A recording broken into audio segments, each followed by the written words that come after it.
ನೀವು ಜೀವನದಲ್ಲಿ ಕಷ್ಟಪಟ್ಟು ಸಂಪಾದನೆ ಮಾಡಿದ ಸಂಪತ್ತು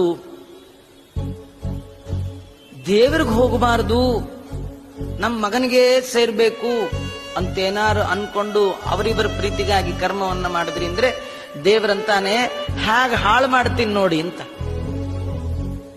ಸಂಪತ್ತಿಗೆ ಮೂರೇ ದಾರಿ, ಮೂರೇ ಬಾಗ್ಲು. ನಿಮ್ಮ ಹತ್ರ ಇರೋ ದುಡ್ಡಿಗೆ ಮೂರೇ ವೇ, ನಾಲ್ಕನೇದಿಲ್ಲ. ಒಂದು, ನೀವು ತಿನ್ಬೇಕು, ಇಲ್ಲ ಕೈ ಎತ್ತಿ ಯಾರಿಗಾರ ಕೊಡ್ಬೇಕು, ಇಲ್ದೇರೆ ಕಳ್ಕೊಬೇಕು. ಇದು ಮೂರು ಬಿಟ್ರೆ ಇನ್ನೇನಿದೆ? ಭೋಗ, ದಾನ, ನಾಶ. ಭೋಗ ಅಂದ್ರೆ ನೀವು ತಿನ್ನೋದು. ಎಷ್ಟು ತಿಂತೀರಿ? ಕೆಲವರು ಎಷ್ಟು ತರ್ತಾರೆ ಅಂದ್ರೆ ತಿನ್ಲಿಕ್ಕೆ ಪುರುಸೊತ್ತಿಲ್ದೇ ಇರೋಟ್ ತರ್ತಾರೆ. ಅವ್ರಿಗೆ ತಿನ್ಲಿಕ್ಕೂ ಪುರುಸೊತ್ತಿಲ್ಲ. ಕೆಲವರು 76, 77ರಲ್ಲಿ ಅಂದ್ರೆ ಅವರ ಏಜ್ 77ರಲ್ಲಿ ಕೆಲ್ಸಕ್ಕೆ ಹೋಗ್ತಾ ಇರ್ತಾರೆ. ಬೆಳಗ್ಗೆ ಹೋಗಿ ರಾತ್ರಿ ಬರ್ತಾರೆ. ಅವ್ರನ್ನ ಹೋಗಿ ಕೇಳಿ, ಏನ್ರಿ ಇಷ್ಟು ವಯಸ್ಸಿನಲ್ಲೂ ಇನ್ನೂ ಕೆಲ್ಸಕ್ಕೆ ಹೋಗ್ತಿದ್ದೀರಲ್ಲ ಅಂದ್ರೆ, ಆಚಾರ್ಯ ಮುಂದೆ ಸುಖವಾಗಿರ್ಬೇಕಲ್ಲ ಅಂತಾರೆ. ಮುಂದೆ ಬಂತು, ಇವತ್ತೋ ನಾಳೆ ಟಿಕೆಟ್ ಕನ್ಫರ್ಮ್ ಆಗಿ ಇಂದಿರಾರಮಣ ಗೋವಿಂದ ಸಾಕು. ಎಷ್ಟು ತಂದಿದ್ದೀರಲ್ಲ ಅಷ್ಟನ್ನು ನಿಮಗೆ ತಿನ್ನಕ್ಕಾಗಲ್ಲ.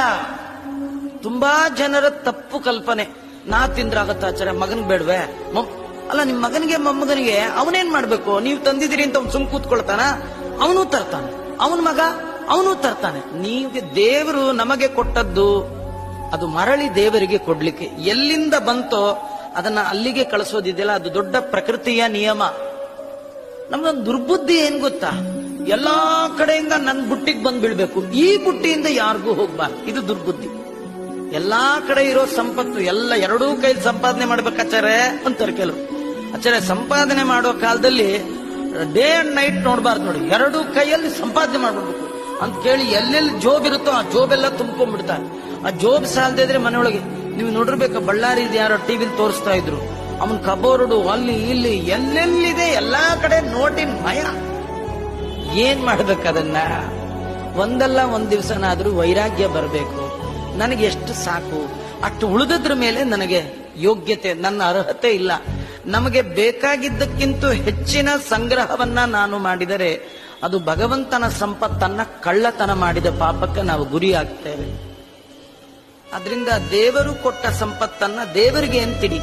ದೇವರಂತಾನೆ, ನೀವು ನಂಗೆ ಅಂತ ಇಡದೆ ಇದ್ರೆ ನಾನು ನಿಮಗೆ ಅಂತ ಉಳಿಸಲ್ಲ. ತುಂಬಾ ಜನ ಮಾತಾಡ್ತಾರ ನೋಡಿ, ಅವರಪ್ಪ ತುಂಬಾ ಸಂಪಾದನೆ ಬೇಕಾಟ್ ಮಾಡಿದ್ರಿ, ಮಗ ಎಲ್ಲ ಕಳ್ಕೊಂಡ್ಬಿಟ್ಟ. ಆ ಮಗ ಕಳ್ಕೊಂಡಿದ್ದಲ್ಲ, ದೇವರು ಕಳಿಸ್ದ. ದೇವರು ಅವನ ಉಪಭೋಗಕ್ಕೆ ಬಾರದ ಹಾಗೆ ನೋಡ್ಕೊಂಡ. ನೀವು ದೇವರಿಗೆ ಅಂತ ಇಟ್ಟಿದ್ರೆ ದೇವರಂತಿದ್ದ, ನಿಂಗೆ ಯಾಕೋ ನೀನು ಹೋಗು, ನಿನ್ನ ಮಗನ್ ನಾನ್ ನೋಡ್ಕೊಳ್ತೀನಿ. ದೇವರನ್ನೋನು ಅನನ್ಯ ಚಿಂತೆಯಂತೋ ಮಾಂ ಯೇ ಜನ ಪರ್ಯುಪಾಸತೆ ತೇಷಾಂ ನಿತ್ಯಾಭಿಯುಕ್ತಾನಾಂ ಯೋಗತ್. ನಮ್ಗೆ LIC ಮೇಲೆ ನಂಬಿಕೆ, ದೇವ್ರ ಮೇಲೆ ನಂಬಿಕೆ ಇಲ್ಲ. LIC ಬುದ್ಧಿ ಏನ್ ಗೊತ್ತಾ?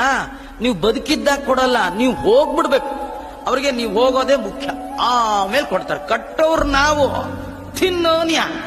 ದೇವ್ರಂತಾನೆ ನಮ್ದಂಗಲ್ಲ, ನಂಗ್ ಕೊಡು, ನಾನ್ ನಿಂಗ್ ಕೊಡ್ತೇನೆ. ನೀನು ನಂಗೆ ಏನ್ ಕೊಡ್ತೀಯ? ಮರಳಿ ತನಗರ್ಪಿಸಲು ಅನಂತ ಮಡಿ ಮಾಡಿಕೊಡುವ. ನಾನು ಕೊಟ್ಟ ಹಾಗೆ ಕೊಡೋರು ಜಗತ್ತಲ್ಲಿ ಯಾರಿಲ್ಲ ಅಲ್ವಾ? ಭಗವಂತ ಆ ಗೋಪಿಕಾಸ್ತ್ರೀಗೆ ಹೇಳ್ತಾನೆ, ನೀನು ನಂಗೆ ಅಂತಿಟ್ಟಿಲ್ಲ, ನಾ ತಿನ್ನುವಾಗ ಕೈ ಮುಗಿತಾ ಇದೆಯಾ ಅಷ್ಟೇ. ನೀನು ನನಗೇಂತಿಟ್ಟಿದ್ರೆ ನಾನು ಕೂಡ ತಿಂದು ನಿನಗೆ ಅಂತ ಇಡ್ತಿದ್ದೆ. ನೀನು ನಂಗಿಟ್ಟಿಲ್ಲ, ನಾನು ನಿಂಗಿಡಲ್ಲ.